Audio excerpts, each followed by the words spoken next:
Roberto Mauro Arroque é médico, clínico e geriatra e atua na medicina do trabalho. Na Rádio Rosário, o médico Dr. Roberto Mauro Arroque apresenta semanalmente o quadro Medicina e Cultura, todas as quintas-feiras há 24 anos. Roberto aborda assuntos da medicina relacionados com o cotidiano, em uma linguagem prática e de fácil entendimento. Além disso, por ser um profundo conhecedor da cultura local, contribui com o resgate histórico do município e da região. E hoje, temos a satisfação de conversarmos com o Dr. Roberto sobre o seu trabalho como médico, direto da sua residência. Há 50 anos, o serafinense Roberto Mauro Arroque formou-se médico. Sua vida se mistura com a sua ocupação. Médico há meio século, em Serafina Correia, há quase 48 anos, cuidando da saúde de muita gente. Acompanhou inúmeras transformações na área médica e da saúde pública. Hoje, nós vamos conhecer mais sobre a sua história. Doutor Roberto, seja bem-vindo à nossa programação. Obrigado. Doutor Roberto, como o senhor, há 50 anos, que tinha essa vocação e decidiu estudar medicina? As coisas acontecem bastante ao natural. Eu sempre gostei da área de biologia, geral, toda a biologia, e da área de artes. Aí comecei a ler sobre coisas de profissão e eu via que chamava-se medicina de uma arte médica. E eu tive uma curiosidade particular: que história é essa de arte médica? É uma arte e é médica ao mesmo tempo, né? Eu custei a entender. Mas minhas leituras me levaram a ver assim que fora da biologia eu não ia querer nenhuma outra área. E medicina é biologia pura, biologia por excelência, mas tem esse viés arte, que significa que a gente tem que doar um pouquinho de si, porque cada situação tem que ser tratada de maneira peculiar, né? Um dia caiu a ficha que era isso que eu queria. Quase do nada, digo, mas então acho esse negócio aí que eu quero. Não sabia bem, espero que seja o que eu quero realmente, e para minha sorte era. Mas a gente descobre o meio por acaso. Importante fazermos esse resgate. Por isso, nós gostaríamos que nos contasse onde e como foram os estudos para se tornar médico. Olha, eu comecei estudando em Serafina, no colégio das freiras que tinha aqui. Eram as irmãs, era o antigo colégio Nossa Senhora Rosário, no atual prédio da Escola Rainha da Paz, esse mesmo prédio aí. Então eu fiz assim, a gente chama de primário, primeiros 5 anos, ginásio mais 4, corresponde ao grau elementar. O segundo grau não tinha por aqui. Aí então eu fui estudar no Colégio Conceição, em Passo Fundo. Começo de 66, fui para o Colégio Conceição, em Passo Fundo. Aí meu pai me pegava no pé, me fazia perguntas e achava que eu estava um pouco fraco em algumas coisas, né? E numa altura, meu pai achou que eu devia ir para um outro colégio em Porto Alegre, né? Eu gostei muito da ideia, estava louco para ir a Porto Alegre, né? Então eu fui, no final de 67, fazer uma prova no Rosário, uma prova para passar do segundo para o terceiro ano. O Rosário exigia uma prova a fim do outro colégio. Então fiz essa prova no final de 67, passei. Eu fui fazer o terceiro ano no Colégio Rosário, em Porto Alegre. De noite eu fazia cursinho para vestibular. E aí, quando chegou o final do ano, era a época do vestibular, aquela grande expectativa, né? Ia ser meu primeiro vestibular. Ele começou, na realidade, no dia 6 de janeiro, dia de Reis do ano seguinte, após eu terminar o terceiro ano no Rosário. O dia de Reis, 6 de janeiro de 69, foi a primeira prova do vestibular, foram 5 provas. E, para minha alegria, eu passei na URGS, no primeiro vestibular que eu fiz, e logo em seguida, os colegas mais velhos, os veteranos, a gente dizia, estavam brincando com a gente, com os que você entraram, chamavam de bicho, mas também começaram a nos levar para o hospital. Aquele tempo, o hospital da URGS, da minha universidade, ele era a Santa Casa de Misericórdia. Hoje é o Hospital de Clínicas. E a Santa Casa ficou da Fundação de Ciências Médicas, que é uma outra faculdade, também federal, que nem a minha. Mas então eu posso dizer que desde o começo de 69 estou de imersão no mundo da medicina. Em Porto Alegre, que os colegas levavam na Santa Casa, e depois, quando eu vinha nos feriados de férias de Serafina, então os meus colegas aqui deixavam eu ver as coisas deles no hospital. Mas, afinal, eu fiz a faculdade, são 6 anos, na URGS, né? O 6º ano era o estágio, que a gente dizia, então, o 6º ano eu fiz no Hospital Conceição, Nossa Senhora da Conceição, que é um hospital do Ministério da Saúde. Gostei muito do hospital, eu queria fazer especialização, que é a residência para nós, e eu fiz a prova para especialização no mesmo hospital. Aí fiquei em torno de mais 2 anos, era 2 anos a especialização naquela época, eu fiz, chamava-se clínica cirúrgica, era para ser cirurgião, queria ser cirurgião porque eu ia para o interior, era a minha ideia. Mas o Conceição dava uma boa ideia de clínica também. Então, sim, eu tenho o título de especialista em cirurgião geral. Mas, no finalzinho da residência, eu tinha vencido todos os créditos, né, da época. Aí, eu fui trabalhar alguns meses no oeste de Santa Catarina, e o doutor Benincá descobriu que eu não tinha vindo para Serafina, e sim estava lá no oeste catarinense. O Dr. Carlos Alberto Benincá, o médico que me trouxe aqui, e me telefonou, um telefonema muito ruim. Guri, ele dizia para mim, eu tinha 26 anos, né? Tu não queria vir para Serafina? Eu queria, mas não fui convidado, eu disse para ele, brincadeira. Tu está intimado para vir para Serafina. Aí me passou na linha o doutor José Montanari, e eu reforço a intimação. Os 2 colegas que tinha aqui. Eu vim. Eu vim aqui, então, no dia 31 de janeiro do ano 77. Comecei mesmo no hospital dia 1º de fevereiro. Eu queria aproveitar e vir para a posse do doutor Egídio Chiarello como prefeito, que era meu grande amigo, meu mestre, meu professor. E consegui conciliar. Cheguei a tempo da posse, fui dar a primeira tomada de situação no hospital, e 1º de fevereiro de 77, vai fazer 48 anos, então eu estou trabalhando em Serafina. Saí inúmeras vezes para cursos, mas nunca mais com a intenção de ir embora. Não fui, não vou. Vou ficar por aqui. Já tenho meu jazigo da família no cemitério, tudo pronto. Espero que demore. A medicina e a saúde pública tiveram muitos avanços. Uma das mais importantes do Brasil foi ao final dos anos 80. Foi a criação do SUS, o Sistema Único de Saúde. O senhor poderia comentar sobre isso, doutor? Sim, demais, porque eu vivenciei tudo que tem a ver com o SUS. Antes do SUS ser SUS. Por quê? Quando eu entrei no estágio ainda no Hospital Conceição, como 6º ano de medicina, doutorando, que a gente dizia, né? Era um hospital basicamente do SUS, só que naquela época não era chamado de SUS. Não. O SUS vem antes disso, na realidade. Era o INAMPS, INPS, né? Chamava-se na época realmente INPS. Tá? Só que assim, o SUS não era estendido a todos. Ele era a quem era funcionário por regime de CLT, né? Não tinha nome de SUS. Existia, não abrangia todas as pessoas, ou seja, quem não tinha carteira assinada não tinha direito, o agricultor não tinha direito. Então, ele já vinha de bastante tempo. Quem começou foi no início do século, nos anos 20, ali 1920 do século passado. O Getúlio Vargas incrementou muito, aos pouquinhos vieram incrementando, e afinal, em 74, quando era estagiário, tinha quase todo o Hospital Conceição, que tinha 1.200 leitos, e o conjunto do Hospital Conceição, que incluía o Cristo Redentor, o da Criança Conceição e o Fêmea, tinha 2.000 leitos. Era quase tudo SUS, só não tinha nome de SUS. Então, a minha identificação com o SUS veio desde lá. Quando me formei, fiquei 2 anos trabalhando dentro do sistema SUS como médico residente, ou seja, um médico que se especializava. Né? Enchendo médico residente, porque fica quase todo o tempo do hospital, enquanto ela se especializa dessa forma completa, pelo menos. E aqui eu passei para cá também, sempre atendendo pelo SUS como? Aqui então existia a tal da fichinha do INPS. A pessoa ia no INPS, que seria o atual SUS, tirava uma ficha para consultar.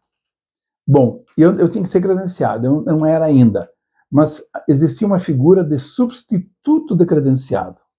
Então, desde o dia 1º de fevereiro de 77, comecei a entender como substituto de credenciado. Eu não sei legalmente como funcionava aquilo, mas me deram uma função.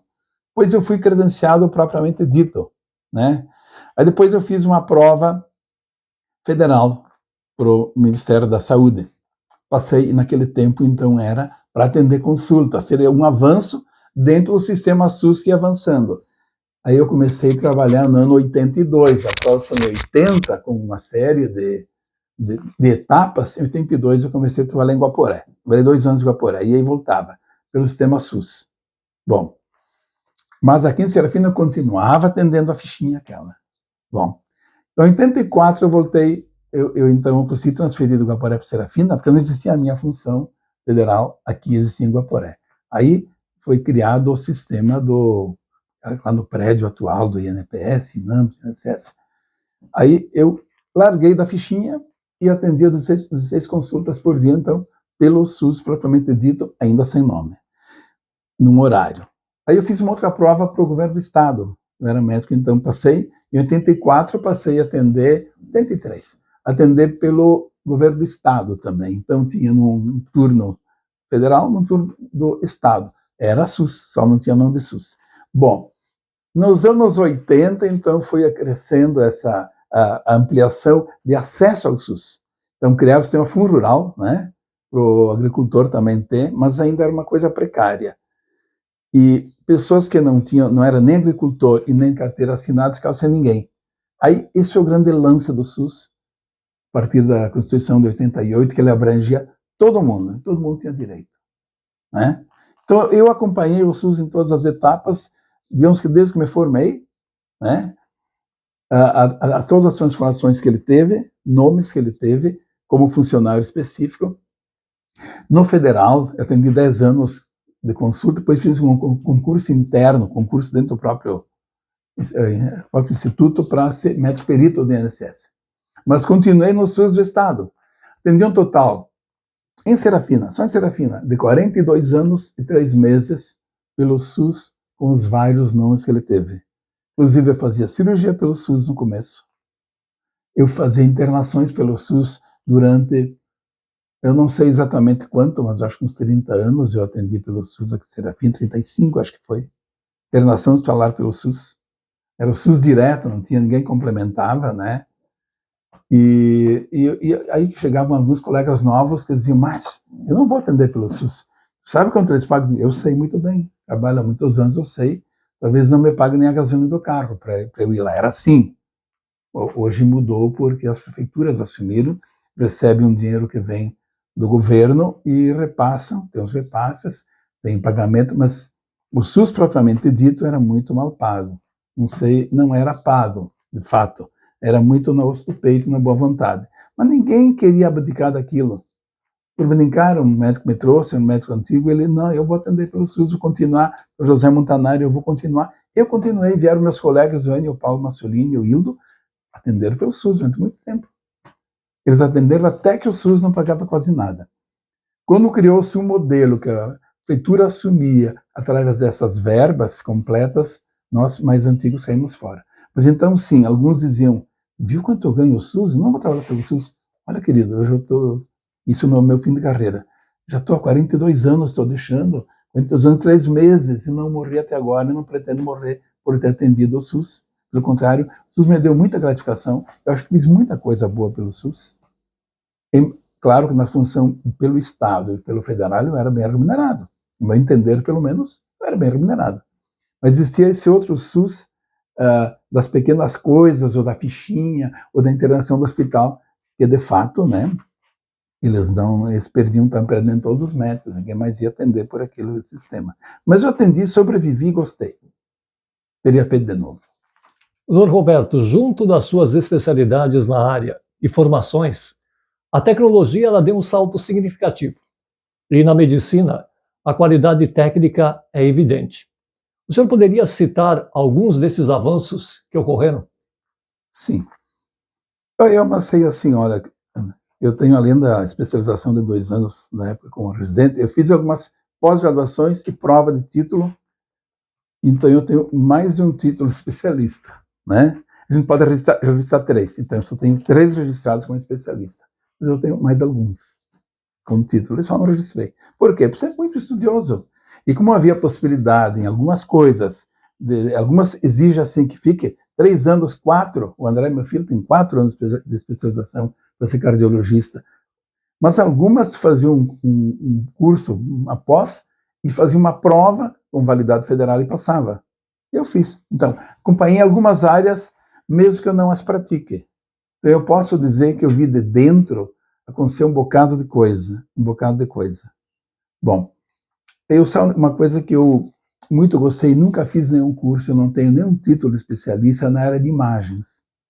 Não tenho nada que eu possa dizer eu tenha pós-graduação ou título de especialista que seja válido, reconhecido na área de imagem. E foi uma que mais me impressionou o crescimento, foi a área de imagens. A área de imagens, ela é um negócio assim que começou pelo raio-x tradicional. O raio-x é coisa muito antiga, o raio-x tem um século e tanto já. Em Serafina, quando eu cheguei, já fazia algum tempo que tinha. Mas era um raio-x que, por obra e graça do senhor José Gonzato, funcionava. Ele teve grande mérito, sabe? Era aquela coisa que tinha assim, um cara chato, cuidadoso, e ele, coitado, fazia funcionar. Era um aparelho que tu tinha que achar o ponto certo de imagem, de claridade, ele não fazia nada sozinho, não tinha regular e fazer. É que nem um fotógrafo que tem que ter todo o cuidado, está querendo amanhecer e ele não sabe se espera mais um pouquinho para tirar foto, deixa amanhecer um pouco mais, ou ao contrário, no anoitecer, sabe que ainda dá, eu dou um jeito, acho que eu consigo, ligeirinho, ou seja, imagina que lidar com a natureza. Era assim lidar com aquele aparelho antigo raio-x, José Gonzaga. Fez um belo trabalho, tem que reconhecer. Mas aí então veio um aparelho um pouco mais moderno, e depois mais moderno ainda por computador. Hoje as imagens são muito boas. Bom, quando estava no Hospital Conceição, existia a tomografia, mas a tomografia era a não computadorizada, era um pouco melhor do que um raio-x. Bom, aí surgiu, quando eu já estava aqui, trabalhando em Serafina, eu comprando por notícias médicas, eu sempre fui um bom leitor, sempre comprei muito livro de medicina. Agora, a internet dá maravilhas, com custo mínimo e muitas vezes zero, né? A única coisa que tem que saber ler inglês. Tudo que interessa é escrito em inglês. Né? Fora do inglês só tem bobagem, eu diria. É gente que traduziu por conta um trecho, meio manipulado. Tudo que interessa a medicina, se a gente quiser, tem que ler em inglês. Mas está aí o inglês acessível a todos nós, né? E hoje é uma língua que eu acho que o médico todo tem que saber. E então a gente consegue ver. Mas eu fui muito da leitura. Aí vinha aquelas coisas incríveis. Bah, agora tem uma tomografia que não é que nem aquela do Hospital Conceição que eu conheci, que é um borrão, pouco menos borrada do que o raio-x. O raio-x vê as imagens todas juntas um em cima do outro. Da outra, a tomografia separava algumas, muito pouquinho. Aí o computador separou por completo. Imagina que a gente possa ver isso em camadas. Meu Deus, que coisa impressionante que a gente achou na época. Aí vinha vindo em seguida o ultrassom, que é um outro modelo, bem mais simples, não tem raio. O raio-x bota raio em cima do cara. Então tem algum problema, às vezes de saúde, se fizer muitos, né? A tomografia tem mais raio ainda, para dizer a verdade, mas hoje ela já é muito específica, ela bota muito pouco em comparação com o que ela botava para cima do paciente. Mas afinal, a ultrassom não tem raio.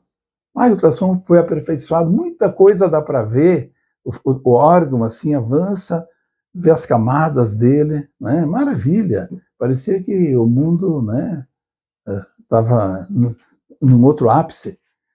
Veio a ressonância magnética, que é um outro modelo, também não tem radiação, é por ruído e troca de sons, né?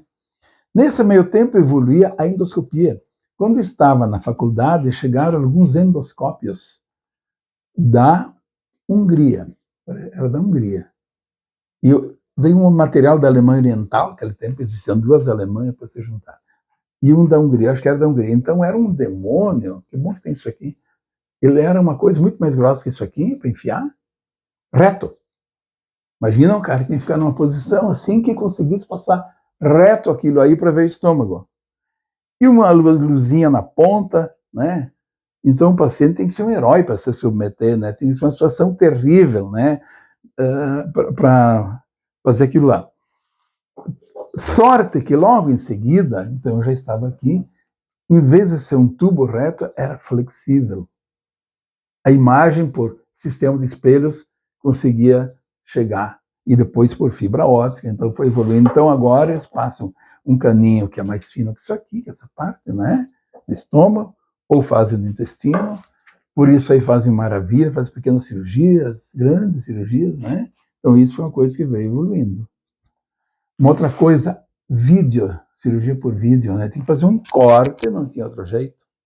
Aí, eis que com os anos, coisa que eu acompanho muito, a evolução, antes fora, hoje tem aqui em Serafina, eu não faço, eu tenho uns colegas que fazem, né?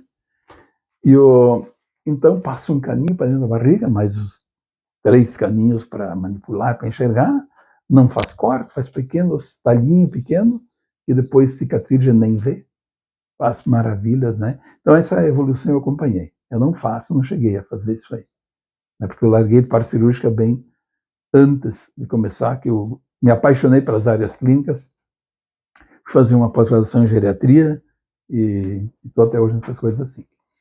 Mas coisas maravilhosas. E outra, equipamento de todo tipo, equipamentos maravilhosos, medicamento. Eu brinco que se eu fizer uma receita do tempo que eu me formei há 50 anos atrás, completou dia 29 de novembro, na realidade, né? 50 anos de formatura. Bah, sobrou pouca coisa. O que eu vou achar na farmácia? Endobenzentacil, aquela injeção doída, o Gardenal, para epilepsia, emetildopa, que era remédio para pressão, que já se na grávida, já tinha alguns diuréticos, tinha alguma coisinha, mas todos os remédios que interessam da hipertensão, tirando alguns diuréticos, eles ainda não estavam, não existiam. Para colesterol, a gente tinha que mandar a pessoa fechar a boca e caminhar, nada funcionava. Surgiram os fibratos. Fibratos já tinha alguns, são só para triglicerídeos, mas na verdade você tentava usar aquilo porque não tinha nada, entre nada e quase nada, você usou quase nada. Mas depois vieram as estatinas, a pravastatina, que veio, depois veio a simvastatina, hoje tem a rosuvastatina, a atorvastatina, o ezetimibe, que não é uma estatina, outro medicamento de colesterol. Existem uns inibidores específicos, são injetáveis também, de alta potência, porque não precisa. Então, surgiram medicamentos em inúmeras áreas. O câncer era um decreto de morte, a não ser que ele fosse muito pequeno e dá para tirar. Mas depois, isso quando eu cheguei era assim. Depois foi evoluindo, existia um negócio chamado mostarda com M, mostarda nitrogenada. Algumas coisas parecidas, que eram uns medicamentos que chamaríamos de quimioterápico, né? Mas não era uma quimioterapia, era uma paulada que matava células cancerígenas e o paciente tem muita sorte para não matar todas as células dele junto, né? Era aquela situação crucial. O cara vai morrer de qualquer jeito, quem sabe ele tem a sorte que essa mostarda nitrogenada aí, ou outros compostos dessa linha, eliminem bem o câncer e sobra o suficiente de célula para ele viver. Era mais ou menos assim, não era muito longe disso. Mas e os quimioterápicos foram evoluindo, substâncias que cada vez mais se dirigem só ao câncer. Agora tem um tratamento imunológico, células-alvo, tem um monte de outras coisas que estão surgindo, o tratamento, a terapia genética está se acrescentando. Muda o gene, substitui partes do gene, né? Isso aí é uma coisa que nós vamos ver de agora em diante, já começou, mas é uma medicina para de agora em diante, não é para de agora para trás. Muito pouco para falar ainda, em algumas situações já se faz, né? Vai ser a medicina da década que vem, dos anos 2030, vai ter bastante a genética, né? Mas nós somos limiar, ela começou. Então, temos muitas coisas, né? A era dos transplantes, por exemplo, os transplantes já tinham começado, muito pioneirismo, assim, alguns doidos diziam que fizeram, mas era uma coisa que normalmente se morriam dali a pouco, porque rejeitavam os órgãos. Hoje tem uma série de medicamentos que a pessoa pode viver longos anos com o órgão transplantado.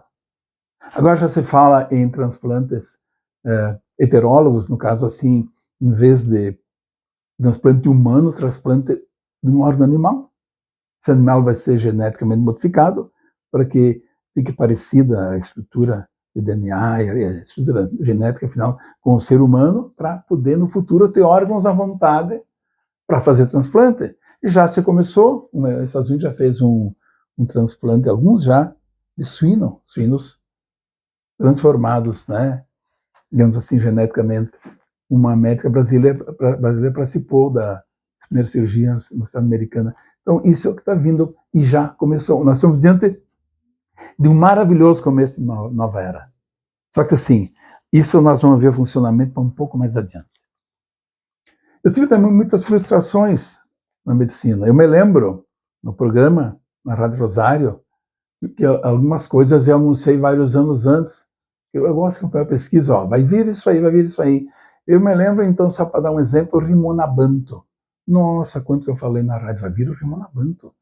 Olha, ele sobe o colesterol bom, o HDL, que naquele tempo a gente entendia que fazer subir o HDL era uma proteção.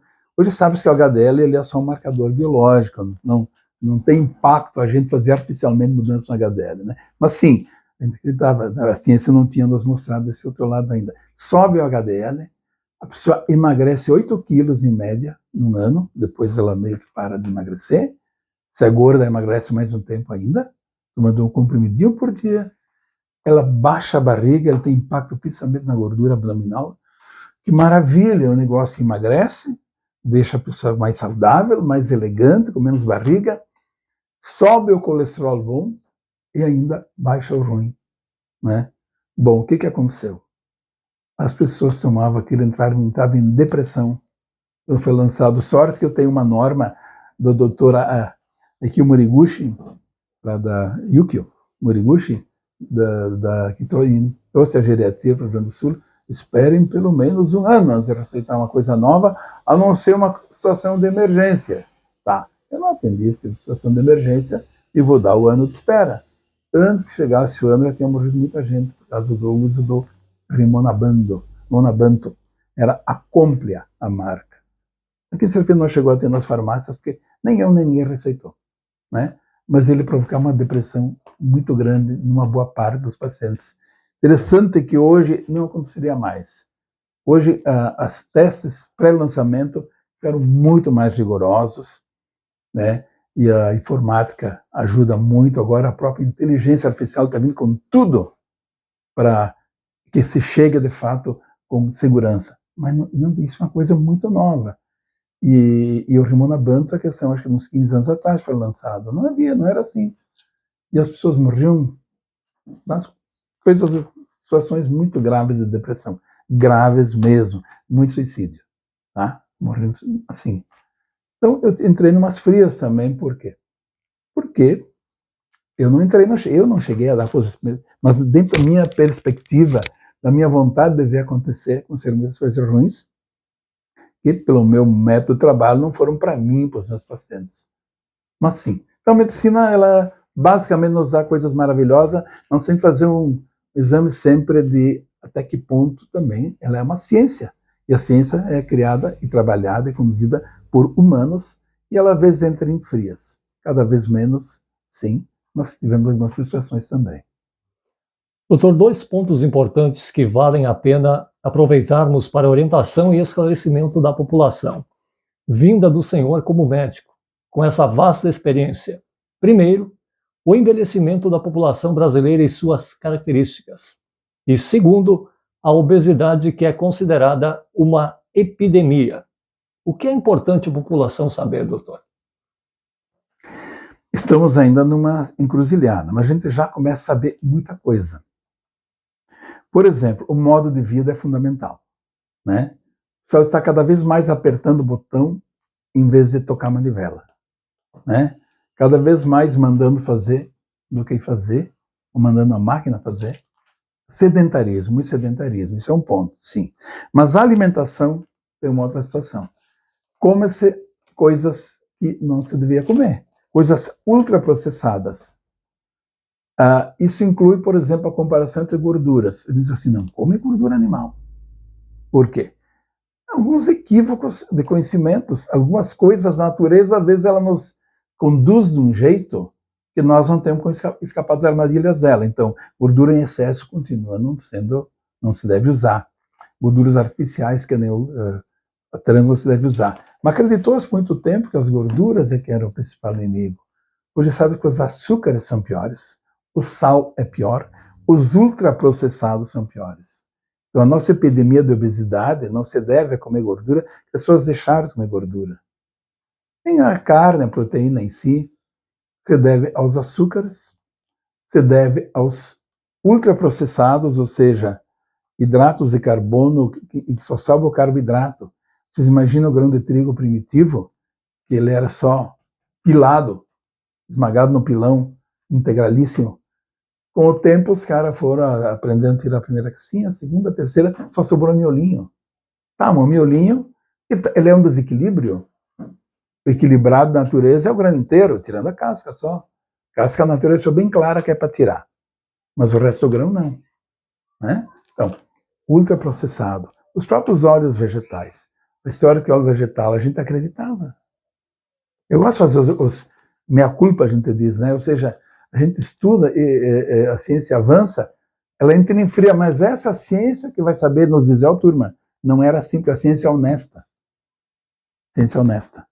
Ela sabe muito bem dizer, dá marcha ré aqui, porque algo nos enganou. Então, óleos vegetais ultraprocessados, todo óleo vegetal se compra em lata, a não ser óleo de oliva extra virgem, que é prensado, que é maravilha, o resto é tudo ultraprocessado, em fábrica, refinado.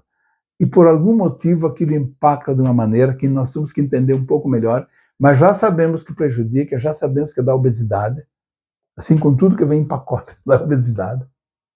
Né? Tudo que vem pré-pronto da obesidade, tudo que vem pronto por completo dá mais obesidade ainda. Pacote de bolacha recheada, que é pronto por completo, é só comer, é um demônio da obesidade. A gente vê às vezes pessoas comprando, meu lanche é um pacote de bolacha recheada. Então essas coisas que entraram, não devia ter entrado na nossa alimentação. Doutor, a gente agradece muito todas essas informações, esse conteúdo riquíssimo que o senhor passou para os nossos ouvintes, trazendo um pouco da sua história de muito sucesso, de superação, de muitas conquistas, de desafios e até mesmo, como o senhor comentou, de algumas frustrações que há e que a gente compreende na área da medicina como um fator natural também em todo esse processo. A gente deseja muito mais sucesso para o senhor. O senhor vai fazer 48 anos, está próximo de fazer 48 aqui em Serafina Correia. 50 anos de médico e 24 anos dando a sua parcela de contribuição, além de outros fatores que podem ser acrescidos na área da cultura, da medicina, na programação da Rádio Rosário. Próximo sábado, nós estaremos completando 40 anos. São muito tempo, realmente, de trabalhos desenvolvidos através da comunidade de Serafina Correia e da nossa região. E o senhor, com certeza, é uma das pessoas que faz parte de toda essa história da Rádio Rosário. Muito obrigado por ter trazido para o nosso ouvinte essas informações, ter levado um pouco da sua história sobre médico aqui em Serafina Correia pelos 50 anos de atividade. Muito mais sucesso na sua carreira e continue trazendo sempre essa vertente cultural e da medicina para os nossos ouvintes. Obrigado. Pretendo continuar mais um tempo, até que Deus me permita. Foi uma alegria conversar com a Rádio Rosário e com os ouvintes e os que vão nos apreciar nesse vídeo aqui. Muito obrigado.